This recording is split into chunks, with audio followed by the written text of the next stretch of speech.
Shavua Tov and Chodesh Tov, Kahal Kadosh. Today, second day of Rosh Chodesh Elul. Sunday, the first day of Elul, corresponding to August 28th, 2022. Thank you very much. I really have. Thank you.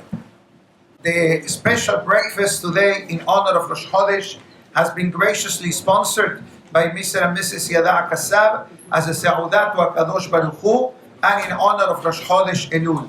Additionally, today's class graciously sponsored by the Sultan family, La'ilui Nishmat, their beloved father, Moshe ben Adel Alav Shalom. Additionally, today's class graciously sponsored by Eli and Sara Levy, La'ilui Nishmat, her beloved grandparents, Sara Batya and Moshe ben Yafa Halevi, as well as today's class dedicated La'ilui Nishmat, Yaakov ben Rachel. May the Neshamot have an aliyah in Gan Eden. Amen. Amen. I know that is much later than usual today, but due to the beautiful tefillah of Rosh Chodesh, we're starting later than usual, so therefore I will go a bit later than usual, but I'll try to finish in the next 20-25 minutes since I have a full day ahead of me. So there are a lot of things that I'd like to cover today, and it's not so easy to determine where to start.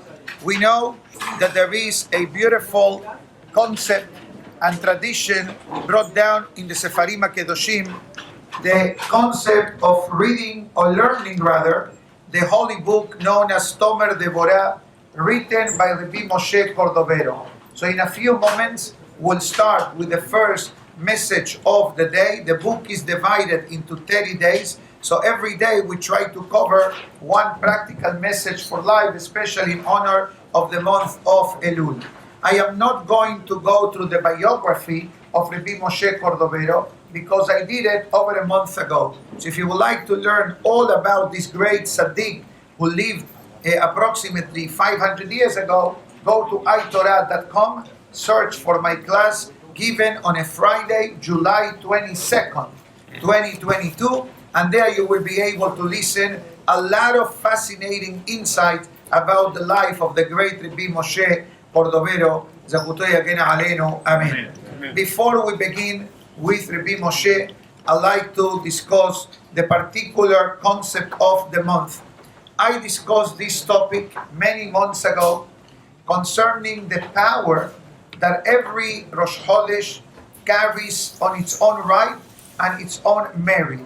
And there is a tradition, not a halacha, a tradition that every Musaf of Rosh Chodesh, when we come to say Baruch Atah Hashem Mekadesh Israel Berasheh Chodashim, every month carries a different combination of letters of Hashem's name and vowels that come out for a specific pasuk.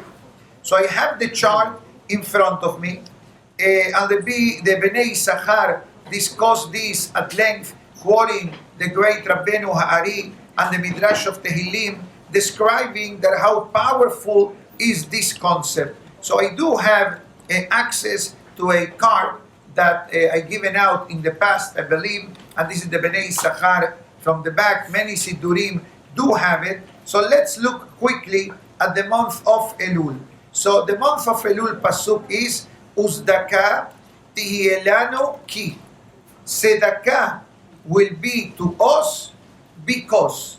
This is a whole pasuk from the Perashah, but we'll try to understand what is the relationship between this particular pasuk that talks about the mitzvah of charity, but not charity with money, but the charity that Hashem gives us. As we mentioned on Friday, connecting to Perashat Re'eh, the pasuk yesterday gave a lot of mitzvot, and interesting enough, in some of the mitzvot, there was a repeat language. For example, Naton Titen, Patoach Tiftach, etc. And we explained that the Torah is telling us, Naton Titen, even though most people who will translate the pasuk literally will say, give you shall give, and the basic peshat is that when it comes to give tzedakah, give, okay? But the deeper message is Naton Titen. I give, I will be given by HaKadosh Baruch Hu. Patoach tiftach. I open my hand to help a needy person, a widow, an orphan, etc. Borei Olam also will open his fountain of blessing and will give us berachot as well. Baruch Ata Adonai Eloheinu Melech HaOlam שהכל נהיה בדברו. Amen. Aser te'aser, it's about wealth. Sure, aser, bishvil shetidasher. You give them a aser, you become wealthy. It's reciprocity. Now, I'm going to go a level a bit deeper, quoting from the Sefer HaYesira. This is a very heavy-duty Sefer that talks about the actual creation of the world. And according to some opinions, this is attributed to Abraham Avinu, according to others, to Adam Arishon. But bottom line, it's not from the regular books, because this is a very heavy concept, and I don't know much about it, but I can tell you what it says about this particular month. So it says as follows. Says the Sefer Yetzirah, Ubara betula ba'olam be'elul bashana. God created the betula, and we discussed this topic last week when the Pasuk writes in Irmiyah HaNavi that says, As tismach betula b'mahol, and we explained that the power of Elul is so great that is able to reset the button of teshuvah in the life of the person, like a girl becomes a betula retroactively. Teshuvah makes the person to become a betula. A betula literally means a young lady that was never intimate with a man until the night of her marriage with her husband. And there is a lot of halachot related to this particular word. There are ketubot for betulot, and there are ketubot for non-ketubot. There are values of the ketubah for yes or for nay. It's not about marriage today, but it's about the month of Elul. So it comes in the Da'at Moshe, and it says, the Mishnah writes, the Betula gets 12 months of preparation.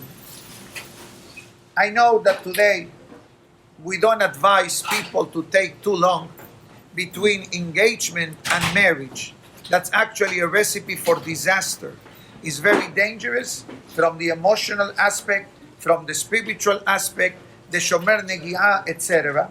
But there used to be a time in history that the groom and the bride, they saw each other one time, and they see each other next time when they go under the chuppah. In some Hasidic communities, that's how it is today. They meet for a few minutes, then the parents make a lechaim, and then they don't see each other till the night that they get married. One time. Maybe today they do it 3 times. But in the Hasidic circles, that's how it is. They don't believe in long engagements, usually shorter, to avoid nisyonot.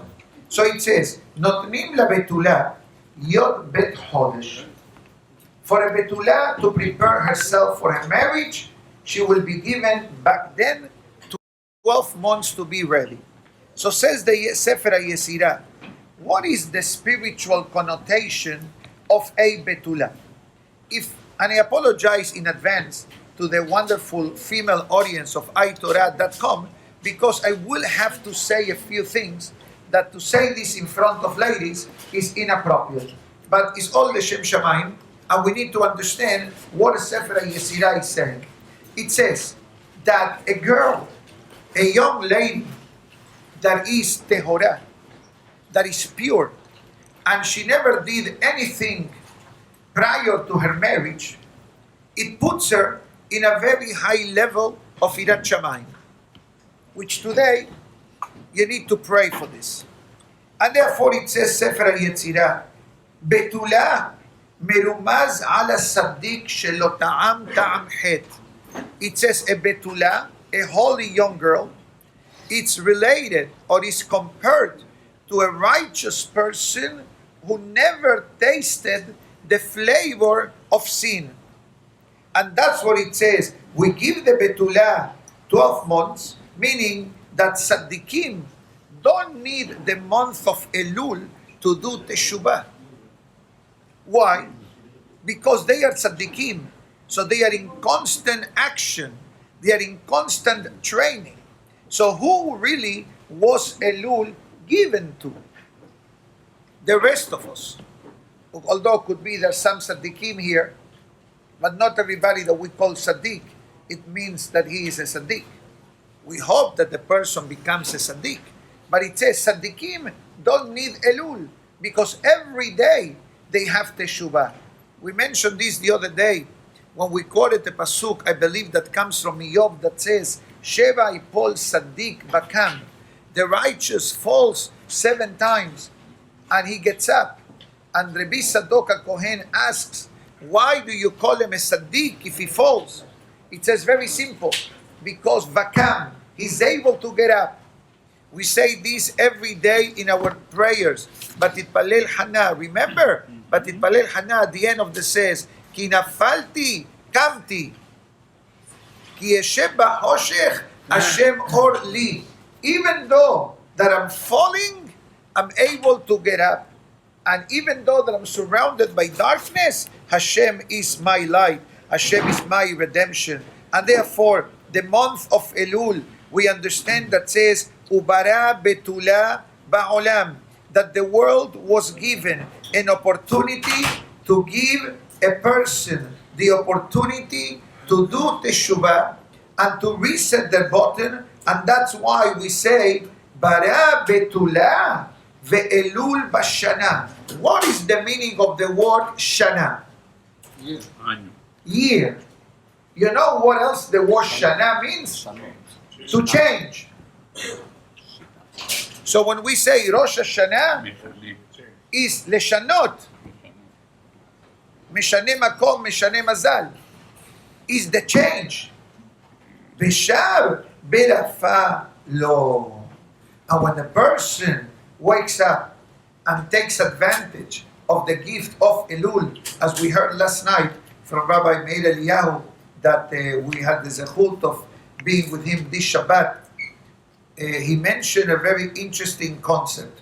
We know that all the month of Elul specifically has many remazim, many hints from different pesukim. One of the most famous ones is the one from Shir HaShirim that says, Ani ledodi vedodi li. Most of these remazim are attributed to great tzaddikim. It's not like someone just woke up one day and said, oh, you know what, let me search in the Torah Elul. All these remazim from the Torah, Nevi'im, Ketubim, were established by our great Hachamim. And he asked a very interesting question. We say, Ani ledodi, vedodi li. I am to my beloved, and my beloved is to me. We know that Shir HaShirim is actually a parable. Even though it looks like a romantic novel or a love story, it's actually the love and the relationship between HaKadosh Baruch Hu and Am Israel. So he asked a very interesting question. One pasuk says, Ani ledodi vedodi li. I am to my beloved, and my beloved is to me. But there is another pasuk that says, Dodi li va'ani lo. Dodi li, my beloved is to me, and I am to my beloved. And the question is, why do we select the first pasuk that says, Ani ledodi vedodi li? So he gave a very simple answer, but he also gave a very deep answer. He says, the reason is because the month of Elul, it's called Elul. It's not called Delul. If the pasuk would have been Dodi li va'ani lo, then the month will be called Delul. The fact that the month is called Elul, it means Ani ledodi bedodi li. What does that mean? So he continued explaining that there are different ways that a person can get close to HaKadosh Baruch Hu. One way is through Midat HaRahamim. What does it mean? Ani ledodi.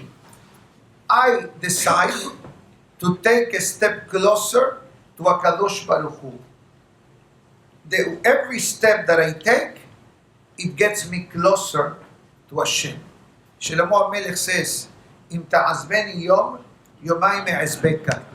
If you abandon me one day, it takes you 2 days to catch up. Why? Because you got to make up for the day that we missed yesterday, plus you got to do the day of today. So it says, the great rabbi, that when a Yehudi opens up his eyes and decides to initiate the relationship with HaKadosh Baruch Hu, that goal is achieved in half of the time. Why? Because let's say that between you and I, we have, let's say, 10 steps. Okay? It takes me 10 steps to reach you. But what happens if every step I take, you take a step closer? So instead of being 10 steps, in no time, we're going to be together. The same thing Shlomo HaMelech says, Ani ledodi vedodi li. And therefore, he brought also an interesting commentary concerning Batya. He quoted the Masechet Derech Eretz that says at the end that there were 10 tzaddikim that walked in alive in Gan Eden. One of them was Batya, the daughter of Paro. What was the zechut of Batya? Short answer, she saved Moshe Rabbeinu. And the sechar, the reward that HaKadosh Baruch Hu gives someone for doing something good, is multiplied by the amount of benefit that that action brought. Meaning to say, you saved Moshe Rabbeinu, you saved the entire Jewish people till the day of Mashiach's arrival. 100%. So she was given lifetime membership in Gan Eden without transitioning from death to the spiritual afterlife. So what was the zechut that she had to be entered into Gan Eden alive? Short answer, there is a pasuk that says that she went to the mikveh, or as she explains, she went down to the Nile River in order to become a gioret, in order to remove herself from the idolatry of her father. A man needs to do milah, acceptance of mitzvot, and mikveh. A lady doesn't need berit milah, she accepts the mitzvot and goes down to the mikveh. She goes to the Nile River. In those days they didn't have mikvaot. And she goes to the Nile River, and suddenly what does she see? She sees a basket that has a baby inside. The pasuk says, "Batishlah et amatah." Now, there are two explanations. What is the meaning of this word? One explanation says, she sent her maid to retrieve the basket. But the real pirush is, she extended her amma. This part of the body, it's called amma. This is called tefah. This is called amma. Okay? The pasuk says, "Batishlah et amatah." She extended her arm. And there are three opinions that discuss how far was the basket of Moshe to where she was standing in the water. One opinion says 5 meters. Other opinion says 50 meters. A third opinion says 500 meters. Now, irrelevant of which opinion, let's say that I want to turn on the digital screen, and I don't have the remote control in my hand, that if I press the button, I can turn it on. Or let's say that I want to close that door. I'm not Spider-Man that I'm going to do like this. Right? You like it? I was a child once. There was another one, the Elastic Man, the Four Fantastic. Okay, that one. Okay, the Elastic Man. The Elastic Man. Okay, elastic. Yeah. Okay, more or less, that was Batya. Now I ask you, even 5 meters, let's go to the simple opinion. 5 meters is between here and the door. Well, I can do this and automatically I'm going to close the door. I'm going to do this and automatically I have magnetic in my hands and I'm going to attract the crib. No. But you know what this story tells us? She made the effort. That's all. She made the effort. And we know what the Midrash says. God says, you made the effort, I'll give you an extension. Her arm extended to where the basket was, and she retrieved Moshe Rabbeinu. And it's hinted in the Pesukim, but today is not the day. So what the great rabbi last night wanted to convey the message that Hishtadlut, making an effort in the month of Elul, it's only what's required. Make an effort. Make an effort. Take a step. You know, you need to walk a mile, for example, right? All journeys begin with one step. It doesn't matter if I need to walk a mile or I need to walk 2 city blocks. I can only do that if I'm willing to take the first step. And this is what the month of Elul, in part, is all about. I'm going to switch the topic because we need to speak a bit about Rabbi Moshe Cordovero. And the truth is that I like to say a lot of things. But the time is late. But at least we learn the first message of the day. And Be'ezrat Hashem, tomorrow we'll catch up with the introduction. So, bottom line is as follows. Many beautiful things are written about this Sefer. The Divrei Chaim of Sanz says that a person, Chas v'Shalom, that has the unfortunate medical condition that begins with a C and finishes with an R, that has 6 letters, should read this book of Tomer Deborah. It seems to have some power. And I did research on this topic in the past, and I think that I recall learning that the Sefer Tomer Deborah's goal is to help us change. But not change in how you live. It's about an upgrade of our personality. There are no halachot in this Sefer. There are no halachot. There are no commentaries on the parasha. There are no stories. There are messages of how a Yehudi needs to imitate HaKadosh Baruch Hu. And this is actually the opening statement of Tomer Deborah. Ha'adam ra'ui sheidame lekono. Yesterday, a person must emulate God. You need to act in a godly manner. And let me clarify again for the audience. This does not mean that you divorce yourself from the physical life. Live a physical life. Do whatever you do, but shape up your personality. Your behavior as a human being, as a person. Why? It says in yesterday's parasha, the pasuk tells us, Ubo tidbakun. A person must bond with God. And Rashi says, what does it mean, bonding with God? I'm a human being. How can I bond with God? So it says very simple. Imitate the ways of God. Like God helps the needy. Like God mebaker holim. God malbish arumim. God kober metim. Like God does different things for different situations throughout life. I take that and I'll try to do it to my fellow men. So he goes through the introduction, and it says basically what is the essence of godliness. So the Sefer Tomer Deborah, it's based on the pasuk of Micha. Micha was a Navi. Micha is the author of the pasuk that we say in Tashlich, Miel kamocha nose avon ve'over al pesha lisherit nachalato lo ehezik la'adapo, etc.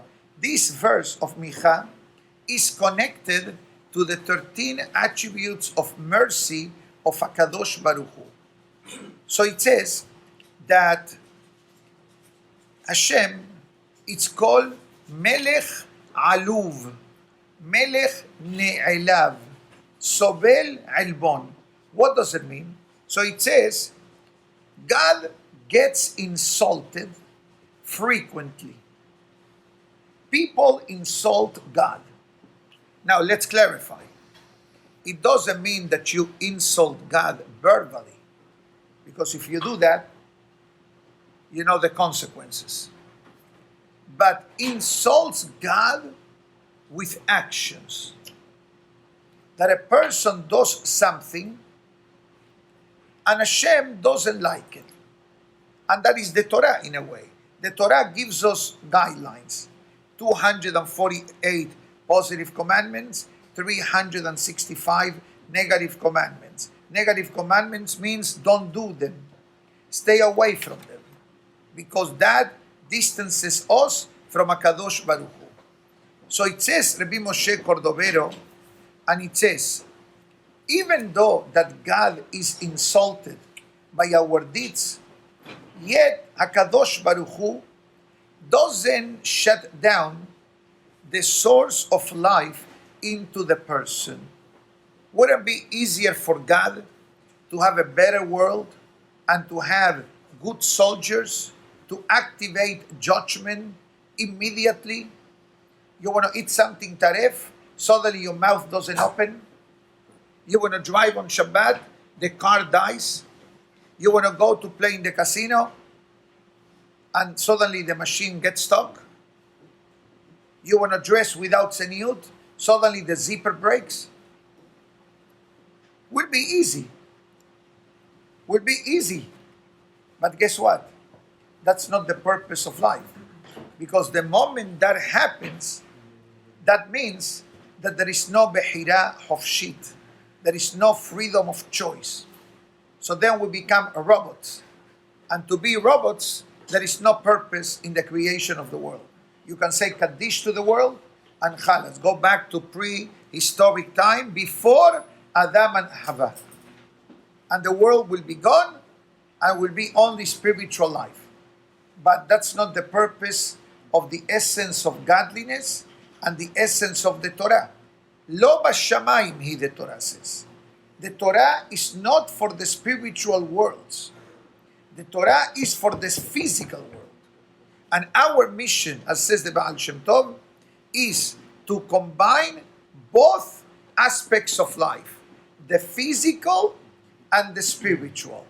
Not to dilute the spiritual into the material, but actually is to upgrade the material to carry some spiritual connotation. Hence we say berachot before and after we eat. Hence we eat kasher.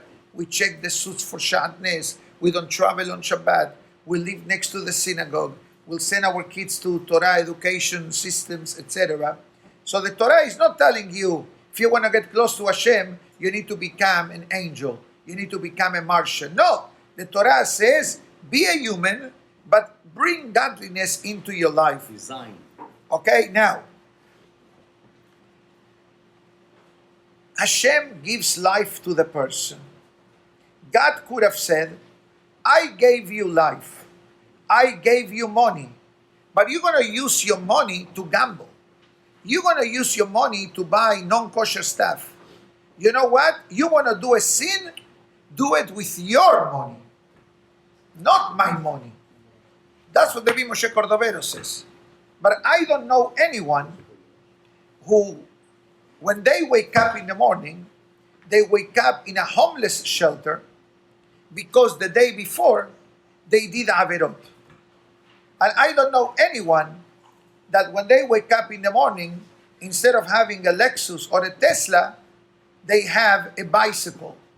Because now they don't deserve the Tesla or the Lexus. Because yesterday's actions makes you undeserving. If that will be the way, life will have no meaning and no purpose. So what does HaKadosh Baruch Hu does?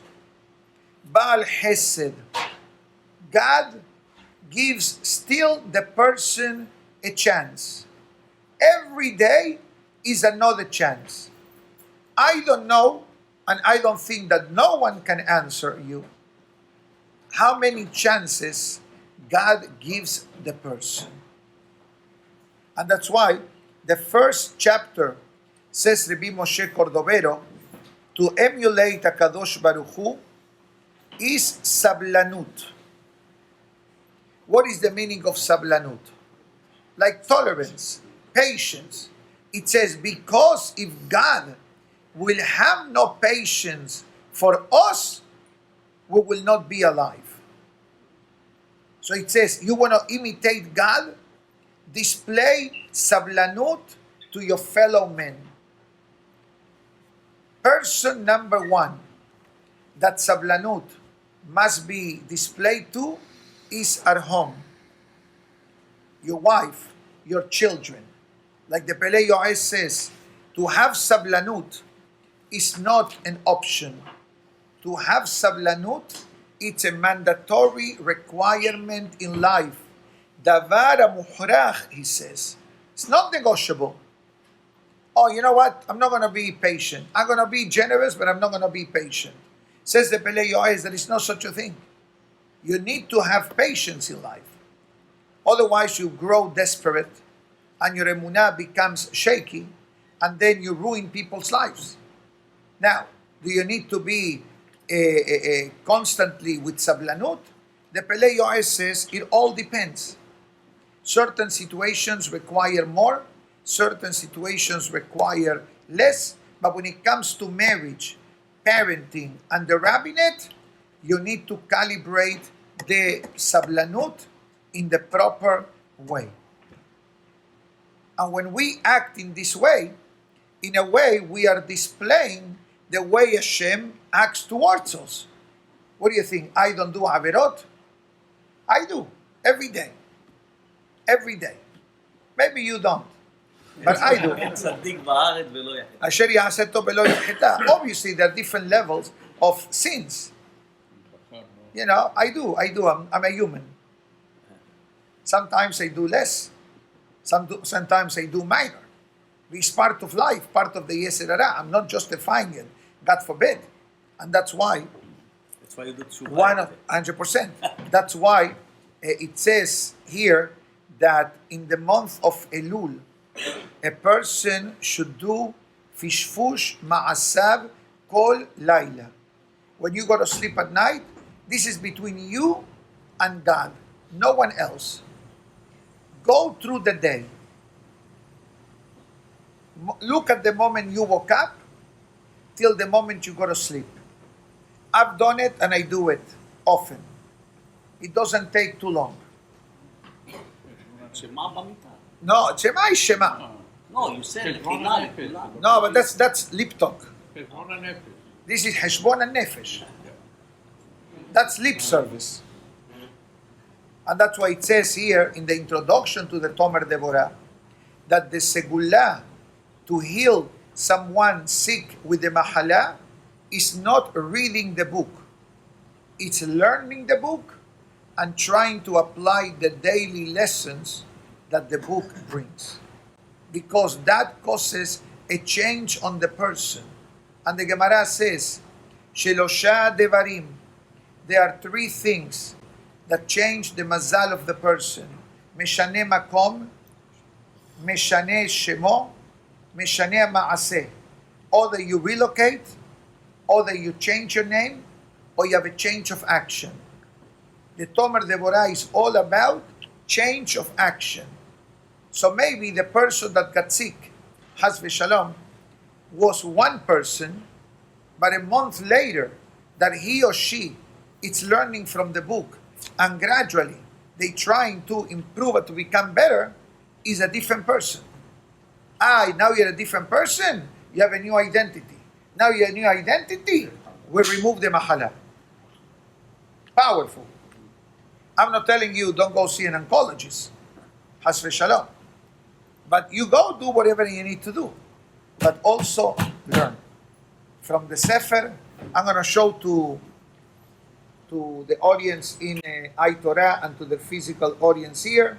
This is a lot of beautiful information, commentaries, or you have the simpler version, Hebrew, English, divided into 30 days. Whichever you do, I strongly suggest you to read it and to try to apply, because even though that Baruch Hashem, no one may have this condition, but since Elul and Rosh Hashanah is Rosh Hashanah, not only the head of the year, is the beginning of change.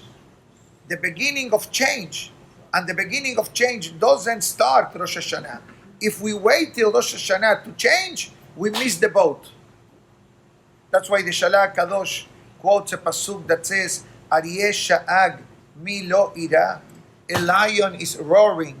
Is there someone not afraid? And those that were here Shabbat night, I mentioned Aryeh, Rashi Tevot, Elul, Rosh Hashanah, Yom Kippurim, Hoshana Rabbah. So this is the 51 days that we have to really go into intense training, and Be'ezat Hashem, with our changes, Hashem will change and bring us great beracha and aslaha and ketila b'chatima tova. To everyone, Chodesh Tov B'Siman Tov, Shavua Tov, and Tizkei Mitzvot to the generous sponsors of today's class and the special breakfast in honor of Rosh Chodesh by the Kassab family. Rabbi Hananiah ben Akashia Omer, רצה הקדוש ברוך הוא לזכות את ישראל לפי